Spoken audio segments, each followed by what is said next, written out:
पूर्णिया के सांसद पप्पू यादव 24 घंटे नजर में हैं। 24 घंटे उनकी रेकी हो रही है। आपको पता है बीते दिनों पप्पू यादव को धमकी मिली थी। लॉरेंस बिश्नोई का आदमी खुद को वो बता रहा था। लॉरेंस बिश्नोई गैंग के नाम पर उसने धमकी दी थी, कहा था कि मौका मिलेगा मार देंगे। इसके बाद अब एक और धमकी आई है। कई ऑडियो मैसेजेस हैं और फोटोज भेजे गए हैं। बहुत सारी तस्वीरें भेजी गई है पप्पू यादव के घर की, कार्यालय की, उनके घर के बाहर की, और लिखा है कि 24 घंटे तू मेरी नज़र में है, नहीं बचेगा। झारखंड में बच गया लेकिन मौका मिलते ही ख़त्म कर देंगे। पप्पू यादव को एक बार फिर से धमकी मिली है, रेकी हो रही है उनकी। 24 घंटे वो लॉरेंस बिश्नोई गैंग के नज़र में हैं।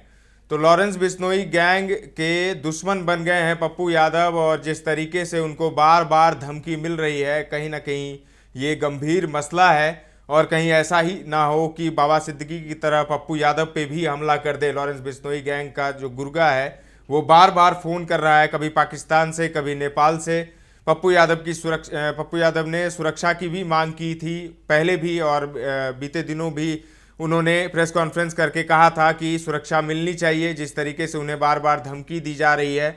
और जब बाबा सिद्दीकी का मर्डर हुआ था तो पप्पू यादव वहां पहुंचे थे, उनके परिजनों से उन्होंने मुलाकात की थी, और लॉरेंस बिश्नोई गैंग को लेकर उन्होंने कहा था कि 24 घंटे के अंदर इसको हटा देंगे, इसका नामो निशान मिटा देंगे। इसके बाद ही वो लॉरेंस बिश्नोई के निशाने पर आ गए, और जो शख्स उन्हें धमकी दे रहा है वो खुद को लॉरेंस बिश्नोई गैंग का सदस्य बता रहा है।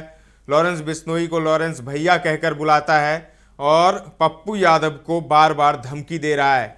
इससे पहले एक वीडियो मैसेज उन्हें भेजा गया था जिसमें लिखा था योर फ्यूचर, और एक गाड़ी आती है और वो धमाके में उड़ जाती है, लिखा रहता है योर फ्यूचर, यानी तुम्हें धमाके में मार देंगे। इस तरीके की धमकी पहले आ चुकी है पप्पू यादव को।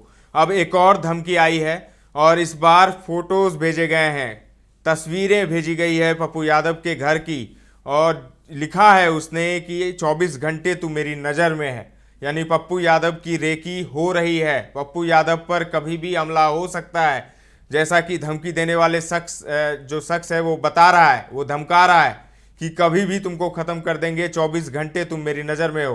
तो पप्पू यादव के समर्थक जो हैं वो काफ़ी चिंतित हैं कि कहीं उनके सांसद पर हमला ना हो जाए। अब सुरक्षा के नज़रिए से भी देखा जाए तो उनकी सुरक्षा बढ़नी भी चाहिए, जिस तरीके से बार बार धमकी मिल रही है। और ये धमकी सिर्फ धमकी ही नहीं रहती, क्योंकि पहले धमकी के बाद वो लोग ऐसा कर चुके हैं, घटना को अंजाम दे चुके हैं। तो इसीलिए पूर्णिया के सांसद पप्पू यादव के समर्थक चिंतित हैं कि अब क्या होगा। बीते दिनों उनके कार्यालय के बाहर मशीन भी लगाया गया, जिससे जो आप एयरपोर्ट या स्टेशन पर जाते होंगे तो वहाँ जो मशीन रहती है, जो आयरन डिटेक्टर मशीन रहता है, वो लगाया गया है पप्पू यादव के घर के बाहर। जिस तरीके का मशीन आपको एयरपोर्ट और जंक्शन पर दिखेगा, उसी तरीके की मशीन पप्पू यादव के कार्यालय के बाहर लगाया गया है, ताकि कोई बंदूक या पिस्तौल या कुछ भी लेकर, जो हथियार लेकर, वो अंदर ना जा सके। तो ये सब सुरक्षा बढ़ाई है पप्पू यादव ने खुद के स्तर से, लेकिन सरकार के स्तर से अभी तक कुछ हुआ नहीं है। ना ही केंद्र सरकार ने उनकी सुरक्षा बढ़ाई है, ना ही राज्य सरकार ने। तो अब देखना होगा कि इस धमकी के बाद अब क्या प्रशासन जगती है या नहीं, सरकार उनको सुरक्षा देती है या नहीं, और फिर पप्पू यादव इस धमकी का जवाब कैसे देते हैं, ये भी देखने वाली बात होगी। क्योंकि पप्पू यादव ने भी चुनौती स्वीकार कर ली थी। जब उन्हें फ़ोन पर धमकी मिल रही थी तो उन्होंने कहा था कि तुम मैदान तय कर लो, दिन तय कर लो, और आ जाना, उस दिन निपट लेना। क्या कौन बाहुबली है, कौन क्या है, सब उस दिन पता चल जाएगा। तो पप्पू यादव भी प्रतिक्रिया दे रहे हैं। धमकी की प्रतिक्रिया उन्होंने दी थी, और अब जो उनको धमकी मिल रही है, अब फोटोज़ भेजे गए हैं। इससे पहले बीते दिन कल वीडियोज़ भेजे गए थे, तो आप फोटो भेजे गए हैं जिसमें पप्पू यादव के घर के बाहर की ये तस्वीरें हैं। तो पप्पू यादव पर रेकी हो रही है, उन पर हमला कभी भी हो सकता है। तो फिलहाल के लिए इतना ही।